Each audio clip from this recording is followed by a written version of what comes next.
Hey everybody, and welcome back to another episode in AESLUNG. Now, I hope everyone has had an amazing holiday season, and now with 2024 right around the corner, let's bring in the new year with some really fun content. Now, in today's video, I focused on building a BFG. Yes, you heard me right. I built a BFG, but not this kind.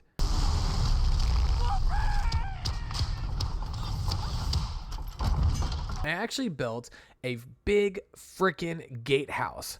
Now, I know that's kind of silly, and I don't know if it's BFG or BFGH, but either way, I don't really know, but BFG just kind of stands out to me, and I think it sounds just way better in general. So, without further ado, let's just jump straight on into the time lapse so I can give you some lore, my ideas for the future of the server, and much, much more.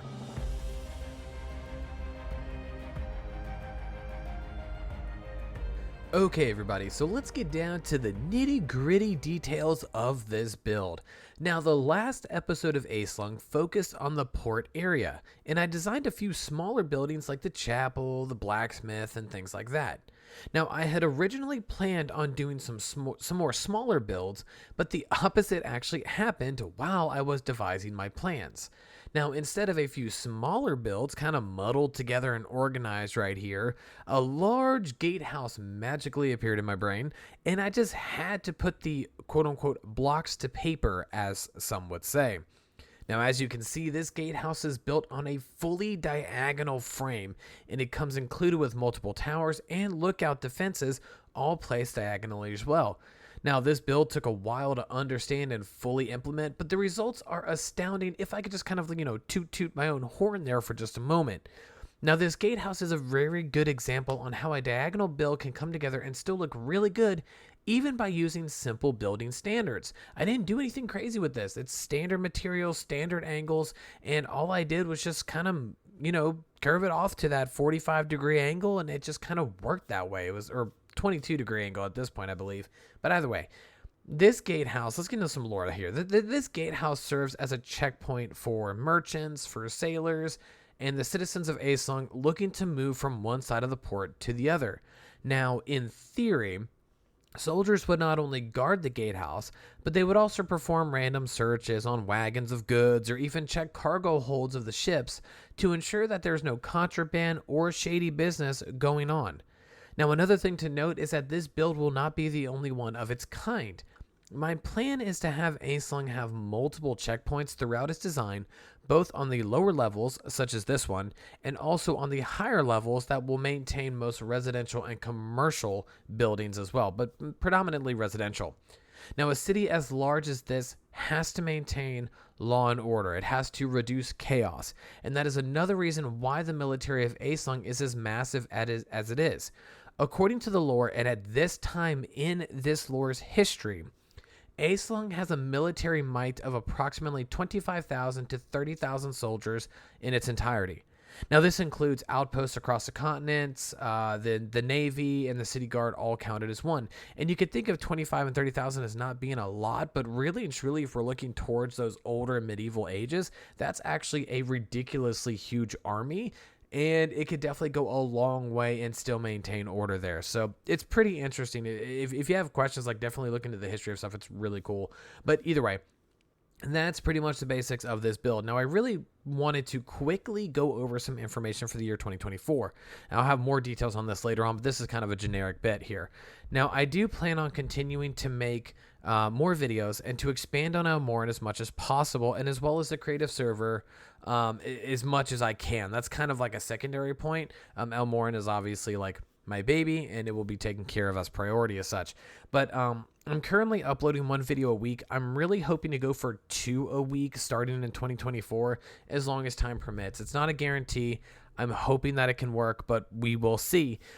If it doesn't work, it'll be okay too, but I'm really pushing to have this entire continent of Elmoran finished within the next year to a year and a half. So definitely that's the plan. We'll see if we can actually go through that. Now, when it comes to streaming, obviously my schedule is open, but I have very bad intermittent internet issues the majority of the time. So that's really the biggest reason why the streams have just slowed down to basically nothing. I've spoken with my ISP or my internet service provider, and I only get the runaround, so I've kind of given up on them, and I just kind of got to wait it out and hope the internet does well. Now, either way, I'm really excited about this year coming up, and I know this project is going to continue to grow and be just something super amazing. So definitely stay tuned for a ton of more content. And of course, if you do like the current content, please like, subscribe, do all that good stuff. Comment below on what you'd like to see. Share this video with your friends and family, all that good stuff. It does help get this channel out there, and it does show people some cool stuff that we have. But yeah, that's pretty much it. So pretty much when I'm done talking, we're going to have the time lapse, and I'm pretty excited to show you that. So definitely stay tuned. This is going to be really awesome. I can't wait to show you guys. So let's get on with it. All right, everybody. So here we have the beginning of the gatehouse here. And you can see here it's framed actually very nicely, kind of nestled in between the last episode here. This is where we ended in this building, which was like the small little restaurant thing. And but yeah, so this is the gatehouse. Like I said, fully diagonal, lots of work here, but it was really fun. And as you can see, like I said, it's very simple. It's not anything too complicated, but yeah, this is it right here. Oh, it looks like one of our statues is actually gone. There was one right here, so let's plop him down. Oh, that's not it. Let's see here, and we'll just rotate him. Perfect. There we go. And those are the some blocks from the Believe mod. Adam, one of our community members, made that, and it looks dope. And it's just chainmail armor for AESLUNG. Really cool, really amazing work there. Let me just look at it. But either way, this is the gatehouse. Once again, it's huge. You look at the height of these buildings, yeah, they're kind of big, but then you turn around, you see this gatehouse, and it's massive. So I'm going to give you a quick little tour, then I'm going to show you the outside real quick. I think it'd be really cool. But going in right here, you can see, we haven't really done too much this way. But if you take a right in here, you will see this is like a requisitions office. So in here is the actual war room, or not war room, I'm sorry, the like armory and everything. You can see here we have like tons of armor, tons of shields, all that good jazz, all right here, just kind of hanging out. It's a little dim, so here we go. But yeah, there you go. That's probably a little bit better. But yeah, you can see here once again, hides. I would have put some armors in here, but it's a little cramped, believe it or not. But yeah, lots of cool stuff for an armory room. You come here, this is the requisitions office where you be like, I need a sword. Okay, we'll sign here. If you don't bring it back in this condition, you owe X amount. Things like that. Every military needs to keep track of like their assets and what they have, and that's what this does. But yeah, really cool little requisitions room. I think it came out really nice. You can see we just have tons of detail packed in here. And then what we're going to do is we're just going to go across right here. Now, this is a storage area, and you can see here we have the little festive chest in Conquest Reforged here. But yeah, so this is one of the storage rooms, and you can see here we just have some ladder, some firewood, things like that. Some this could be food, it could be materials, coal, things like that, just all kind of cluttered in this narrow hallway here. Once again, lots of detail inside this small area. Really, really cool. It kind of frames this walkway all the way through. And then this is a way to get to the second story as well as exit out. We went in through here. This is a way in and out right here. There's a few different ways to get in and out of this building. It's actually kind of insane.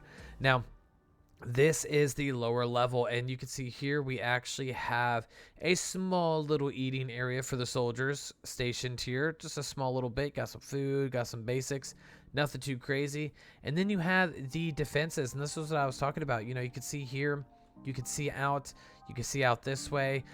It's obviously meant not for like serious defense, but mainly just being able to see the enemy, maybe take a few pot shots at them. We have bows, we have arrows, we have the chandelier here providing some light. But it's a really cool spot. You can see here, out into the ocean and alert, the actual city that, maybe there's people coming around and stuff like that. In here, you have the bunk of the soldiers. Now, there's 9 soldiers who kind of keep this one side, this lower story, kind of taken care of and cleaned. Like I said, this isn't going to be a garrison. This isn't going to be a massive amount of soldiers. It's enough to take care of this gatehouse and to house them. These are the ones who would eat, sleep, and live here. Okay, there's other soldiers who come here every day from their homes. This is where they actually stay, and they are here probably on like, 6 months rotation, things like that, away from their family and home. But it is what it is. That's the life. But yeah, cool bunk area, very unique, very small. You come out this way, we come back to where we popped in, and instead of taking a left, we're gonna take a right. Once again, storage, lots of storage. It's everywhere, like everywhere. Here we have some shelving, and of course the same defense area here. I'm not going to go into that because it's pretty much a copy paste, but it is what it is. What we'll do now, and this kind of brings you out to the back end, okay? But let me bring you upstairs so you can see the coolness that is upstairs as well. Here, if you go in, we have this narrow hallway, and this, as you can see, is a massive change in decoration and style, and that's because this is the officers' quarters. And now Paps actually did this entire section, so from like here onward, this line onward, he did all of this. I did the walls, and he did all the decorations. So Dreamin' in Sound, he also has his own YouTube channel. Check him out. He does some Minecraft vids here and there. Really amazing builder. Way better than I'll ever be, just being honest there. But he built this interior, and you can see here, it's just a really cool bit right here. You have the large bed, you have the curtains, the drapings over the beds. You have lots of decorations, things like that just really tie this in. It just really make it beautiful, in my opinion. You have some Believe mod blocks here. And then if you come in this door here, you have the study. But there's 2 officers that man this area, and they both have their own study. But look at this. Look how beautiful this study is. I mean, how could you go wrong with something like this? It's amazing. It's beautiful. It's gorgeous. It's just really a sight to see. You can even see the mask, sticking out of the window there. But yeah, I mean, just beautifully done, and just I couldn't be more happy from Dreamin' in Sound, or Papa Paps as we call him, to be building this world. And here we also have the other officers' quarters, very similar, but also it has its own set, it has its own design, has its own layout, and it's just beautiful. It's just amazing. Like I said, this is a really cool build, and these designs of this build, like the diagonal, was not easy to work in, but he made this work, and I couldn't be more excited about it. And once again, studied, like I said, more or less the same, kind of a copy paste, but that's what makes these a little bit easier to build out. Now, if we go through here, you can see we have, the entrance, first floor, second floor, but this is the officers' dining quarters. So this is where the 2 officers and maybe their assistants could sit down and eat, relax. It's warmer up here. It's nicer. It's better material. It's not as grungy and all that jazz, but it just looks really cool. You can see here we got some food, we have some decoration, some more adequate lighting. And here we also have a little bit more storage as well, but lots of wine that they could come and drink whenever they need to. Really kind of sets this area apart from the lower story and makes it really stand out and kind of be its own thing. But you can see here just a little bit of storage, but mainly just supplies, wine, food, all that good jazz here. And then going across, you can see we have, where you look out on the city. Pretty cool right there. Really nifty. You could, hello. And then we also have this as well. Now this is the war room reception area, so like the foyer going into the war room. This is where you would make your appointments. I need to speak to such and such at this time, yada yada. And this is all part of that. Really cool area. Lots of books, lots of details here. And of course, as the receptionist, you would sit here, you take the name, set the appointments, all that good jazz, and just a nice little area for the scrolls, keep your documents, all that good jazz. And this is the war room right here, and you can see here it is just absolutely really cool. Okay, this was really tough because it's like at the end of that diagonal, so it's like a square diagonal. Really difficult to work in, but we have the map here of the surrounding area, quote unquote. We have all the books, all the information on the enemy, on strategic locations, all of this kind of stuff, all packed into this tiny room. Of course, wine. But either way, and just it's a really nice little area to be able to go over some stuff, go over tactics, plan the next move, and figure out what they are doing. So yeah, war room here, really cool. I really like it. And let me give you that flyover like I always do. So once again, this is the gatehouse, and it's just I love this build. It's one of my favorite builds so far. I've really enjoyed it, and I really think it's coming out nicely. You can see here once again, it's just kind of interesting because it's fully diagonal. I mean, these towers, this is where the soldiers were looking for defense, like they're diagonal as well. Very tough to be able to make that work, but we did, and it looks amazing. It looks like Adam's doing some really cool stuff over here, but I won't spoil it too much. Loving that already. But yeah, so this is the gatehouse. That is this episode. I think, I landed on that perfectly. Check it out. What? Anyways, thank you so much for tuning in. I appreciate everything.